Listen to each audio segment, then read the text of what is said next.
रणभूमि पर युद्ध नहीं, पर इसे आप एक ऑनलाइन वॉर समझिए। सीमा पर गोली नहीं, इसीलिए ऑनलाइन बोली से जंग जीतने की कोशिश है ये। और इस जंग में पाकिस्तान और चीन साथ साथ कर रहे हैं काम।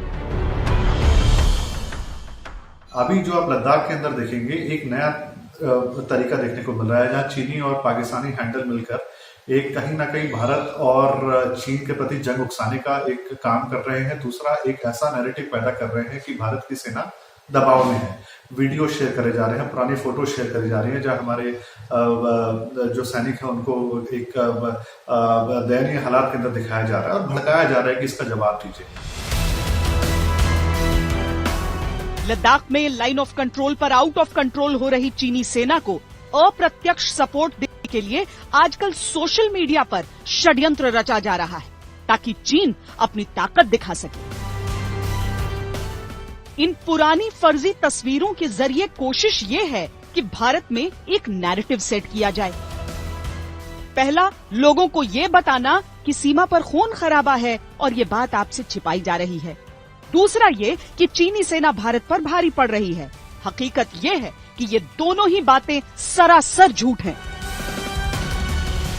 सारी आर्मीज एक साइकोलॉजिकल वॉरफेयर सेल होता है उनका, जो ऑफेंसिव डिफेंसिव दोनों होते हैं। चाइना का भी है, पाकिस्तान का भी है, और भी अदर देशों का है।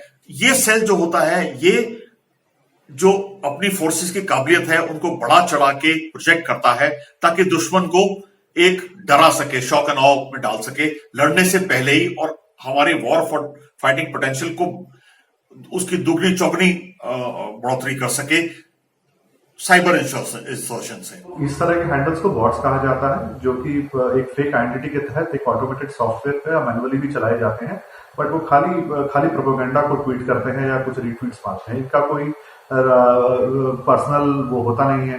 तो जो एजेंडा के तहत जो इस तरह का मिस इन्फॉर्मेशन फैलाना होता है, वो उस हैंडल्स के द्वारा फैलाया जाता है।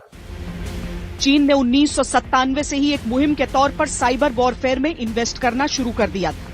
उस समय वो अमेरिका और रूस की बराबरी करना चाहता था, पर धीरे धीरे वो इसे हथियार के तौर पर भारत के खिलाफ इस्तेमाल करने लगा। 2010 के बाद से लगभग एक नीतिगत रूप से चीन के प्रहार बढ़े। चीन साइबर स्पेस के जरिए भारत की कई संवेदनशील जानकारियां चुराने की कोशिश करता रहा।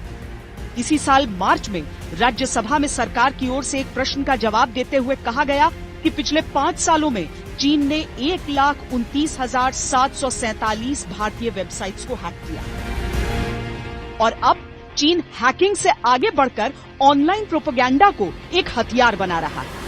स्पष्ट है कि मौजूदा दौर में जब चीन दुनिया की नजर में पहले ही बहुत गिरा हुआ है, वो कोई खतरा नहीं उठाना चाहता।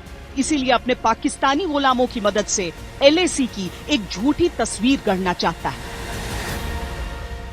देखिए, एक तो देश के पास एक सशक्त नेतृत्व भी है, सक्षम नेतृत्व भी है।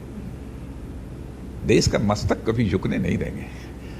यह भरोसा तो देश की जनता को है। मैं समझता हूं देश की जनता को मुझे आश्वस्त करने की जरूरत नहीं है, देश की जनता को यह भरोसा है। चीन ने साइबर अटैक्स के जरिए पहले भारत को टारगेट बनाया, अब ऑनलाइन प्रोपेगेंडा के जरिए। यहां तक कि जो भारत के आंतरिक मामले हैं, उनमें अफवाहों की कड़ियां चीन से जाकर जुड़ती हैं, और ये बात सिद्ध भी हुई है। लेकिन अब लाइन ऑफ एक्चुअल कंट्रोल पर जो परिस्थितियां हैं, उसकी एक झूठी तस्वीर पेश करके जाहिर है चीन की कोशिश यही है कि तनाव किसी तरीके से वो बढ़ा सके।